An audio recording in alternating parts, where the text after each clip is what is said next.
First Gen Wealth, we talk about an entrepreneur's journey to creating wealth. I've got a lot of friends, a lot of colleagues, a lot of peers that they're brought up with money and the ability to handle and figure that out. Finding dollars has always been easy. Finding a deal, making money, I can do that. What to do with it to make it continue to earn so we do have that generational wealth, that's the missing piece. We want our money that we've earned through blood, sweat, and tears to now go to work for us so that money is making money while we're sleeping.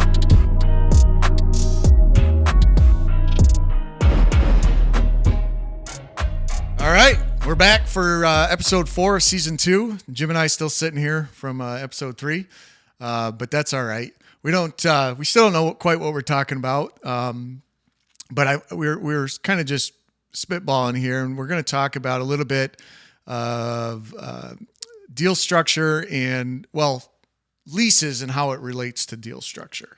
And that'll probably lead in a couple different directions, including some updates with some things that are going on downtown. So I guess I'll start this one since you talked pretty much exclusively the last time or whatever.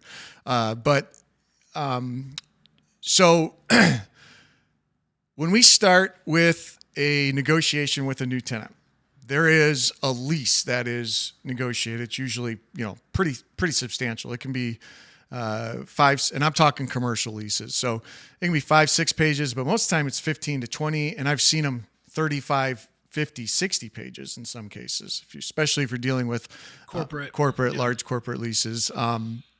But that negotiation sets the tone for pretty much everything when it comes to value of a building, because at the end of the day, the bank is going to lend on the paper, meaning the lease itself, the quality of the tenant, and all of these things. So, we had a couple of weeks ago talked about greedy landlords coming in and jacking up rents. When you and I know that isn't the case, because for the most part, leases are in place, and those leases carry through the transaction, and they have to, because that's a lot of times, or most of the time, what the bank has lent on. Right. And so you can't really change that without both parties having some sort of substantial agreement there, to come to that agreement to change it. So when we go through that, there's a couple of things. Number one, where's it located? Obviously has a certain amount of value. So when you're looking at main commercial thoroughfares, maybe where your big boxes are, Walmart, Home Depot, those types of businesses, those leases are going to be worth more per square foot, meaning the tenant's going to pay more per square foot than if you're looking at a downtown situation, in a retail downtown. So when the tenant comes to us looking at a vacant space, right? The landlord usually has a lease that they're comfortable with that they use. And we start that negotiation. And there's a lot of different levels that can go along with this. So if the tenant's going to just take that space as is, yep, you're probably going to get a better lease rate. What we have to be very careful with is making sure everybody understands the fact that you are getting this payment, this lease payment, based on the fact that the landlord wasn't going to have to do anything, or isn't going to have to do anything. Because what we found a lot, and we are so explicit about this, but sometimes you get into a situation and the tenant thinks, well, now that I'm here 3 months, we've discovered XYZ, landlord needs to do this. Well, the lease says that's your responsibility. And the reason it says that is because we agreed to this amount of rent. Had that been done, which may or may not have been able to be the case in the beginning, the rent might have been higher. Right. So speaking to the tenant, speaking to the retailer, speaking to the person that's going to operate a business, it's extremely important that you understand that lease. And our leases that we use, specifically says, please have an attorney review this. We try to go over everything. We've gotten to the point where we have an additional exhibit that literally just states it's as is. Yeah. Well, we even had a lease where it was like, do not call the landlord for any reason, basically. Yeah, because 2 months later, you make a decision. You're going to only charge them X amount, which it may be at a pretty cheap rate. Well, you're doing that because they're going to take on the responsibility of everything. You got a case like this butcher shop over here where I built, this beautiful looking. Nice job. It is top notch. It is so nice. Yeah, if you haven't been into Tap House Meats yet, check that out. Downtown Owasso. It's a destination. It so is, if you're living in Colorado and listening to this podcast, Steve, hop on a plane, or next time you're visiting Mom, come and check out the meat market. But that's a completely different scenario, right? So we sat down and we negotiated basically an as-is price. Like if you were to just take it today and take it as is and handle all this, here's what the price would be. All right. Now this is all the things you want done. Well, that affects what I can get, what I need to charge in rent. And so we have, 2, 3, almost a month long discussion and back and forth and negotiation about that to land at a final. And I would say at least the leases I've been involved with you and on my own, most of it is some sort of that scenario you just laid out. Like rarely does a tenant take it 100% as is. There's some type of build out. There's some type of negotiation. You're adding to that base rent in some way, typically from my experience. Yeah. And when we advertise the price per square foot, just little side note, that's usually a year value. So if it says, let's say 1,000 square feet at $12 a square foot, that's $12,000 a year or $1,000 a month. Okay. We're advertising the as-is price. You just take this like it sits, because sometimes it works. Mm-hmm. Sometimes it works. You take it like it is, and this is the value. Everything else becomes a negotiation. So people ask me all the time, well, what's a typical commercial lease? And there is no such thing. Every one of them's different. And it might be the tenant has a crew that wants to do the construction, and the landlord might just contribute towards that. Because here's another thing that a lot of people don't understand, and then I'll get back to the valuation. Tenant improvements aren't necessarily anything to a benefit to a landlord, because they may work for that tenant, but the next tenant that comes in wants something totally different. They want their brand, their thing. And that's hard to get through to people because the argument I hear, we're doing all this to improve your building. Well, you're improving it for your business, not necessarily to the building. Absolutely. So, we've had it where I'm thinking of one right now over in Durand where a tenant was in there for 3 years. Everything was brand new. And guess what happened? It all got ripped out and a whole new situation went in because it was a completely different use. Yeah. And so that's why those are called leasehold improvements. And typically it's a tax write-off for the tenant, not for the landlord.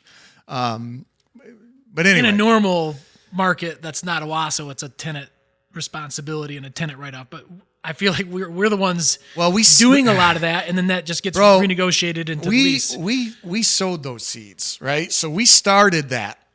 We wanted to improve our downtown. So we started doing things that normally don't get done. You go into any other market, this isn't the way it's done. Yeah. You know what I mean? But for people to really feel comfortable about investing in our downtown vis-a-vis their opening a business, we felt the need that like, hey, we're in this together. We're gonna give you the space you want. We're gonna invest our dollars because you're going to invest your time and your dollars. Yeah. And your business owners, a lot of especially newer business, they may not have the means, whether it's their own or even they can't get the financing for that property right now. You think of Foster Coffee, for example, downtown Owasso. Nick will tell you that story he's told many times where banks were saying no. But we found a way to make the building what he needed and what John needed. And that business is like the ultimate success story. And that was 2014, I think they moved in, or 15. So they were coming on 10 years or close to it, of being in business right at that location. Well, and the spinoffs that he's Tap Houses from Nick. Yeah. And that was a relationship that was cultivated through that. So yeah, I mean, it's proving to be, we were hopefully right. We'll see in another 10 years. But point being, Number one, you can't just come in, buy a property that has a tenant and raise the rent, because there's usually a lease, and that lease is usually a 5-year lease, and then it's got options to renew. So depending on where you're buying in that cycle, that life cycle of that lease, there's an opportunity maybe to raise rent at the end of, or you may be having to lower rent. It depends on the situation, the market, all kinds of things. And if rent was high, because there was a substantial outlay of cash to put them in, it may need to adjust down to more of a market rate after the first 5 years or 10 years or whatever it is. But in a lot of cases, there's built-in options to renew. So as an investor, as buying a building that has commercial tenants in it, you really have to review that lease as well, because you may think, all right, here's where the cash flow is today, but as these leases renew, I'll be able to increase them. Well, be careful, because that might not be the case. There's a lot of times situations where there's predetermined rent increases, and they may only be 3%, they may be 10%, they may be 50 cents a square foot. So the point is, you're buying the paper, you're buying that contract. Well, I'm glad you brought up that option to renew, because that is, as a landlord, that goes against everything that's been said of like you're wanting to jack up the rents. Actually, no, I don't want this tenant to leave. So I want to build in that option to renew so I can somehow negotiate 5 years ago to keep them in tomorrow. Yeah. And now can we modify that option renew if it needs to, like you said? Yes, but the biggest advantage as a landlord, I want to figure out a way to keep this tenant locked in for the next 5 years after their lease expires, because I don't want to go through another build out process. I don't want to have to rip out everything and fix it up for the new tenant. That's the least of what I want to do. And I think, you mentioned the lease. The only time that doesn't happen, if you buy a building, let's say the tenant's month to month for whatever reason. Yeah. Well, you find that in residential, like apartments sometimes. Yeah. But from commercials, you might find it with some of these building owners down here too, but as a business, if you're leasing your space, like you need to figure out a way to protect yourself too. And maybe you don't want to be protected, maybe because you're looking for the next spot. So, but don't use that as an excuse to when a property gets sold, or if your landlord makes a plan, new plan 60 days from now, because you've had every opportunity in most cases to protect your rights with a lease. And if you haven't done that, then that's on you. Yeah. So if you're a business owner that's renting in a building right now and you are month to month, you are taking a major risk. Absolutely. And shame on you, quite frankly, because if it does get sold and somebody absolutely then can renegotiate that rent right now. They don't at whatever terms they want. And it may be that they want to force you out because they have different plans for the building. Yeah. And so either go buy your own space or make sure you're protected with a lease. Right. So the tenants are just as they're protected through that lease, and can be protected for a very long time if they negotiate it correctly. So I'm going to go back to the valuation of that. So looking at maybe a single tenant building, right? Let's say it's 5,000 square feet and the rent's $10. Okay. So, and I'm just using round numbers here, obviously different markets, different locations, all going to be variable. But $10, 5,000 square feet, $50,000 for the year. So let's just say round down to say $4,000 a month. Okay. For math purposes. Yeah. So with that, there's like so many different levels now of who pays the expenses, right? So, on a single tenant building, meaning it's just one building, one tenant, they have the whole thing. A lot of the times, all of the expenses are the tenant's responsibility. And so that market rent and expenses you're talking about. I'm talking taxes. About property taxes. I'm talking about building insurance, and I'm talking about the maintenance, the lawn mowing, there is no common area. So all the electrical and gas and heating and water and sewer, snow plowing, the whole thing is quite typically the responsibility of the tenant. And that's honestly the norm per se on a single tenant in the commercial world. Absolutely. So that the caveat to that is the landlord usually ends up being responsible for the roof, HVAC. Not normally. Okay. I mean, again, it just depends on the lease. What did you negotiate? Maybe you didn't want to pay 10. I'm not talking about like the HVAC maintenance, but if the unit completely fails, it depends on the age of the unit. So if they take it over and the unit's brand new, then they would be responsible. If they take that lease on and maybe that unit's 20 years old, there may be a cap. But when the landlord replaces it, typically then it becomes fully the responsibility of the tenant. So there's a lot of nuance, and there's a lot of now you're starting to see why some of these leases are 30 plus pages long. Exactly. There's so much to negotiate because at the end of the day, what you're doing is trying to solve every question that comes up throughout the term of the lease. Whose fault is this? Whose responsibility is this? Who's got to pay for it? Right? We want to answer all those questions. Why? Because if you go to court, and that's rare. Truly, it is rare, but you want it to be very much spelled out so the judge can make an easy decision. Or you want it to be very well spelled out so you don't have to go to the judge. Right, exactly. You want it, I can't tell you how many times. Well, what does the lease say? I don't know. That's the first question I ask around here because we've got, property managers that take care of a lot of our buildings. They're the first line of defense. And they ask me questions like, hey, what's the lease say? I don't know. Yeah. I don't know. Maybe. It might be our responsibility, but what does the lease say? That's like question number one I ask around here. So coming back to the valuation, so that building, $50,000, and I'm gonna say that the tenant's responsible for just about everything, right? So from an evaluation standpoint, right now, that building's probably worth somewhere in the neighborhood of $600,000 based on the rent alone, because what the banks and investors use is what's called a cap rate, capitalization rate, which is a snapshot of 1 year return if you were to buy the property for cash. Like, what is my return? And right now, those rates in our market are somewhere between 8 and 9%, especially on a single tenant building. So if you take the 500,000, get your calculator out, bro. Where you got it? Or 50,000. Yep. 50,000 in rent, and we'll just say an 8 cap. So divided by 0.08. What's that number?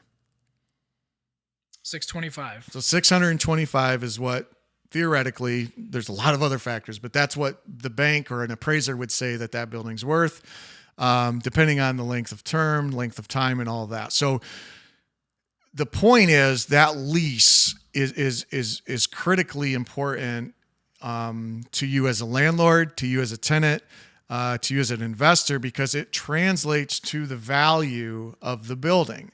So when we look at downtown mixed use, right? And when I'm saying mixed use, maybe we've got like a typical one downtown. Well, you brought up Foster. Let's just look at that. You got Foster Coffee. You've got an apartment, big apartment, 4-bedroom, 2-bath. And then we've got Sakura Hibachi Grill. If you don't know, now you know. Hibachi Grill going in next to Foster Coffee. So we would take those 3 types of leases are very different, right? The residential one's probably a year lease. It's not going to be worth the same as, say, a Foster Coffee, who now has multiple locations, longer term. They've been in business a while, right? So their valuation from an appraiser's perspective is going to be higher value than maybe that month-to-month tenant on the apartment. But there again, apartment's completely different.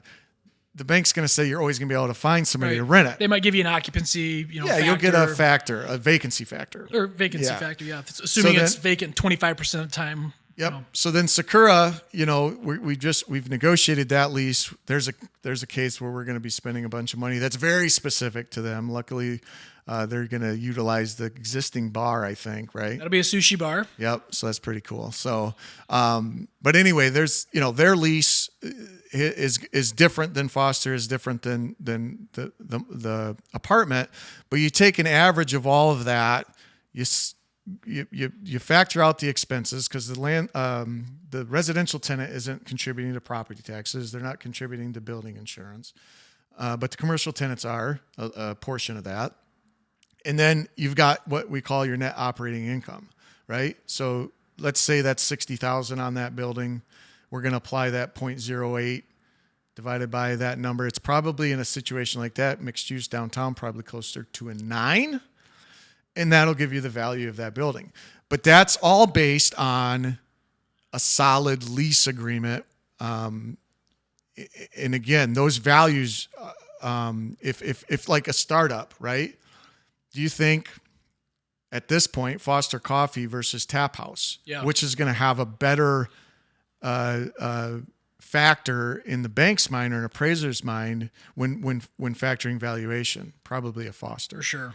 Tap House is brand new, right? Yeah, and then same with the restaurant that we're putting in. Their restaurants, are one of the notorious for failing within the first 5 years. Right. So that same thing there, they're going to put less weight on that lease. But it's funny you say. So I'm in the residential world majority of the time. So if you've ever bought a home, you've had an appraisal done unless you paid cash. So that appraiser is looking specifically at, okay, how many square feet does your home have? How many bedrooms? How many baths? And then they compare it to other sales. So if you've got a $200,000 property and it looks just like this $200,000 house that just sold, your house is worth $200,000. Where in the commercial world, way different. They don't necessarily look at, okay, that's 5,000 square feet and it's worth X, so that one must be worth X because they're both 5,000 square feet.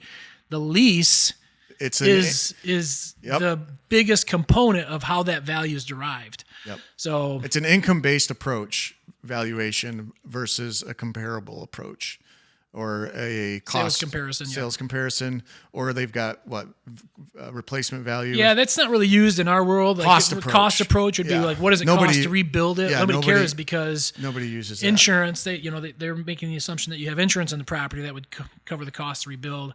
It's all about what would it sell for today, or what type of income are you getting? Yeah, so like you said, in the residential world, that is based on what your neighbor's house sold for. Yep. Right? Doesn't matter what your mortgage is. Doesn't matter what your expenses are. It's all about price per square foot to a certain point, right? So it's all comparable base, comparable sales. That's the beauty about. That's how we kind of try to make comparable sales in the commercial world. It's all based on that lease. It's the income approach that values the building, and then those cap rates, which are market to market, and they vary with interest rates and things of that nature. So it's a way to say a lease in El Paso, because as an investor, a Dollar General, right? It doesn't matter whether it's in the Upper Peninsula of Michigan or Orlando or El Paso, Texas. It's the same piece of paper. I can buy my return anywhere. Now, those leases are going to be different based on those locations and those marketplaces, but the cap rate is going to be the same. So I can go apples to apples and decide which one I want. Yeah. And it's a tool that we use in commercial real estate to value buildings that aren't really similar. So I can value a Dollar General versus Advanced Auto, or a strip mall. I can say, where do I want to be? I can weigh that out. Where can I maybe add value down the road? More likely in a strip mall situation where you've got multiple tenants versus a standalone. Well, this is why, like, you're bringing up a good point. Like, to put a value on a piece of property downtown, any downtown, I'm thinking of from a city assessor standpoint. Every year you get the letter in the mail saying your taxes are going up to whatever. It doesn't usually say they're going down, does it? No, but they have an incredibly difficult job. It's next to impossible because they don't have access to all these leases. Right. So they're making assumptions that your property, if it was worth this much last year, it's worth this much this year. And so you, as a commercial property owner, you have to be very diligent on reviewing that. And if there's an opportunity for you to dispute that, you need to present whatever evidence you can to dispute it, because you'll find yourself in a scenario where years down the road, you're way overtaxed. Well, and this is what got Trump in trouble. Correct. We'll dive right into some Trump politics. Yeah. Right. Well, I mean, so this is what got Trump in trouble. This is what got one of the things. Yeah.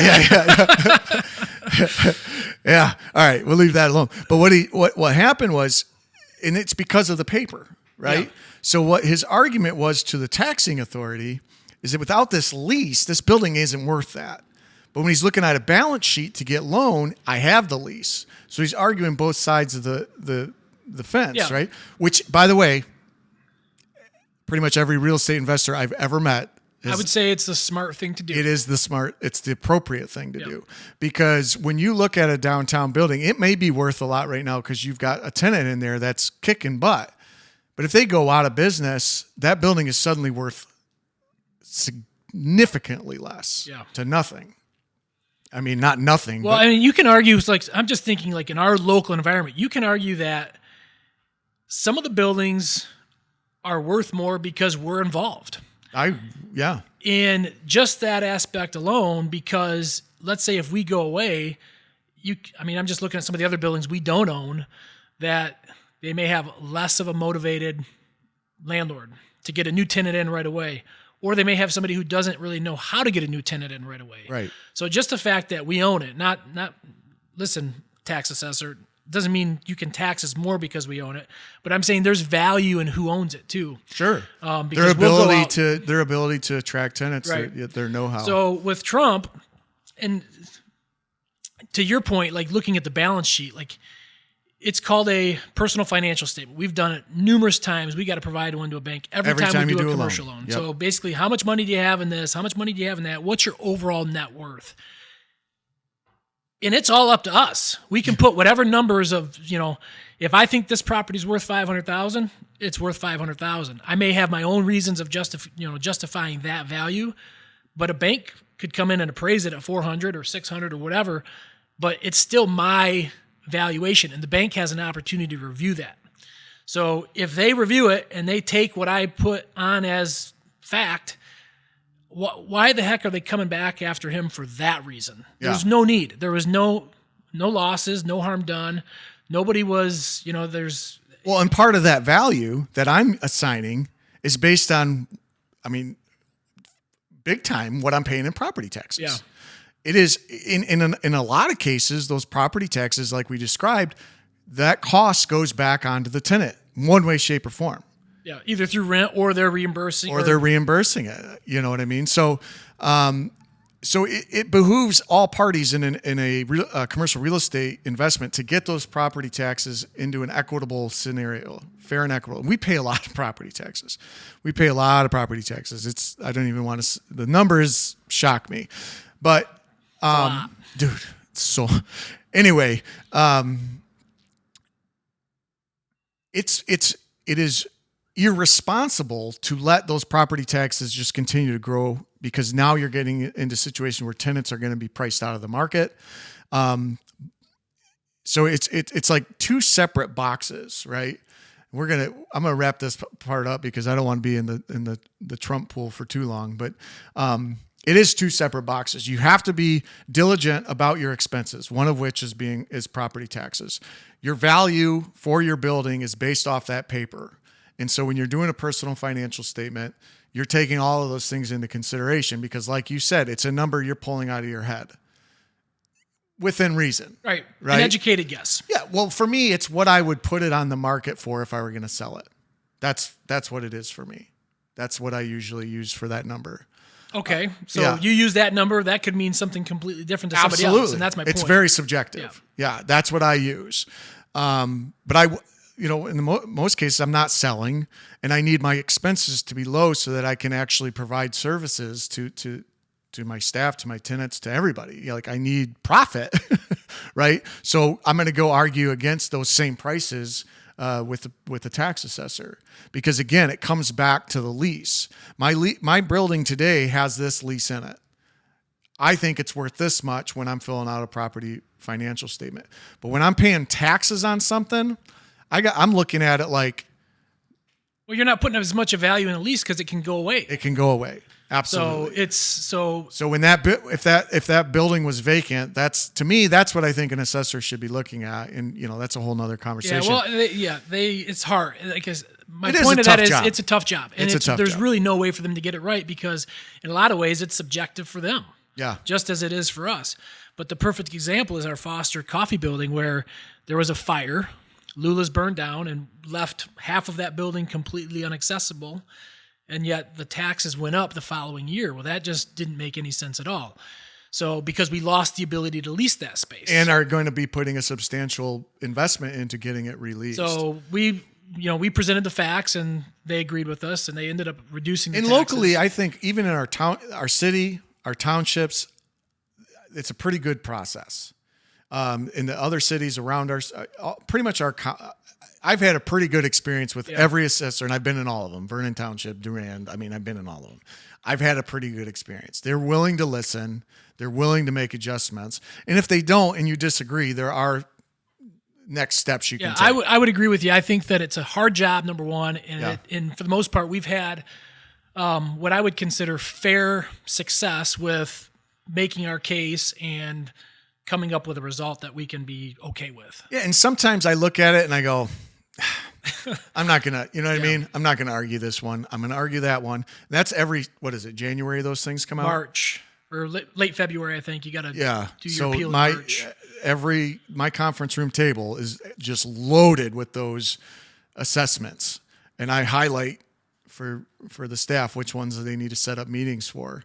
And and I don't want to go to 50 flipping meetings. Yeah. Well, this could be a whole nother topic because there's a lot into it. So, and there's the taxable value and then there's the assessed value, and you got to understand the difference. And it's super important that if you feel either one of those is high, like you got to dispute it, because Prop A, if you're familiar. So, all right. So yeah, we'll talk. I mean, it's just the whole thing. Call us in February when you get that letter, and we can help you out. So we may be dipping our toes into our next conversation. We'll talk politics. Just kidding.